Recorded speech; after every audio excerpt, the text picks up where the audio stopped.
Hello YouTube family, welcome to my channel Aishu baby creations. అందరూ ఎలా ఉన్నారండి? బాగున్నారా? అందరూ బాగుండాలని కోరుకుంటున్నానండి. యాక్చువల్గా ఇది వచ్చి ఫ్రైడే వ్లాగ్ అనమాట.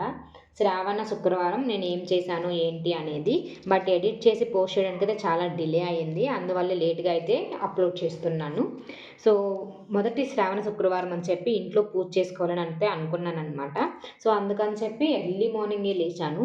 సో నాకు ఆఫీస్ వర్క్ కూడా ఉంది. సో ఆఫీస్ వర్క్ స్టార్ట్ అయ్యేలోపు పూజ అన్నీ కంప్లీట్ చేసుకొని వర్క్ చేసుకోవాలి కాబట్టి కొంచెం ఎర్లీ మార్నింగ్ లేసేసి ఇల్లంతా క్లీన్ చేసేసాను.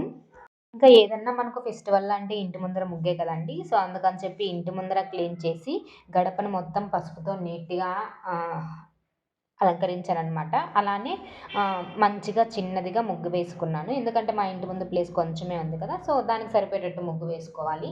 ఇంక మన ఇంట్లోకి లక్ష్మీదేవి రావాలి అంటే మన కిచెన్ ఎలా ఉంది, మన ఇల్లు ఎంత క్లీన్‌గా ఉంది, మన గుమ్మం ఎలా ఉండాది అనేదే కదండీ ముఖ్యము. కాబట్టి గుమ్మాన్నయితే మంచిగా అయితే అలంకరించుకున్నాను. ఇంకా అలానే మన కిచెన్ కూడా శుభ్రంగా ఉండాలి కదండీ! అందుకని చెప్పి నైటే ముందుగానే నేను కిచెన్‌ని క్లీన్ చేసి పెట్టుకునేసాను.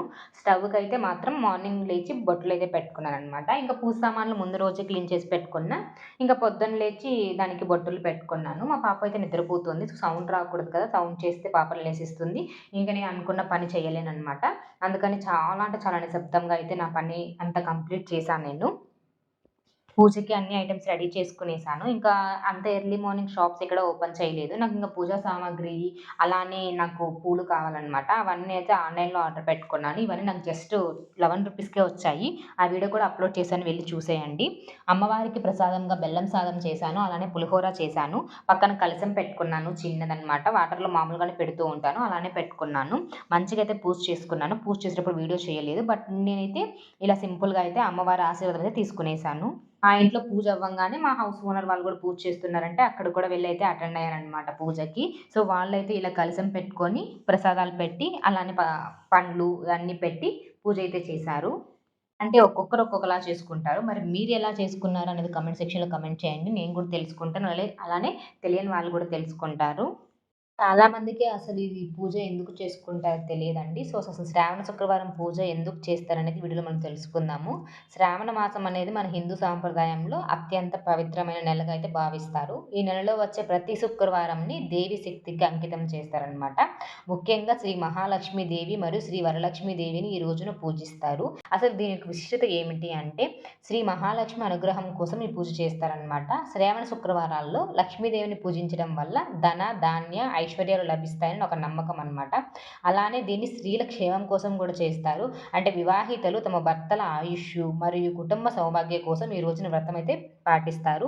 వరలక్ష్మి వ్రతం కూడా చేస్తారనమాట ఈ మాసంలోనే. ఈ శ్రావణ మాసంలో వచ్చే రెండో శుక్రవారాన్ని సాధారణంగా వరలక్ష్మి వ్రతంగా జరుపుతారు. ఇది ఎంతో శ్రద్ధతో, నియమంతో జరుపుతారు.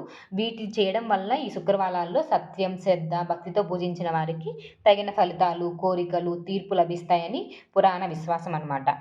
ఈ శ్రావణ మాసం మొత్తాన్ని పుణ్యకాలంగా అయితే భావిస్తారండి. శుక్రవారాలు మరింత శుభప్రదమైనవిగా పరిగణించబడతాయి. అందువల్లే ప్రతి శుక్రవారాన్ని ఈ శ్రావణ మాసంలో మంచిగా పూజ చేసుకుంటారు. ఇక్కడ వీళ్ళు మంత్రాలు చదివారు. కుంకుమార్చన చేశారు. పూలతో అర్చన చేశారనమాట. నేను అక్కడ పూజలో కూర్చొని రికార్డ్ చేశాను వీడియో, మీరు చూస్తారు అని చెప్పి. సో, మరి చూసారు కదా! శ్రావణ మాస విశిష్టత ఏమిటి? అసలు ఎలా చేయాలి అని. మీరు ముందు వారం చేసుకోకుండా ఉంటే కూడా పర్లేదండి. మిగిలిన వారాలు ఉన్నాయి కదా! చేసుకోండి. సో, కార్పొరేట్ ఎంప్లాయీ కష్టాలు ఎలా ఉంటాయో చూడండి. ఒక పక్క పూజ అటెండ్ అవుతూనే పక్కన వర్క్ కూడా చేయాల్సొచ్చింది.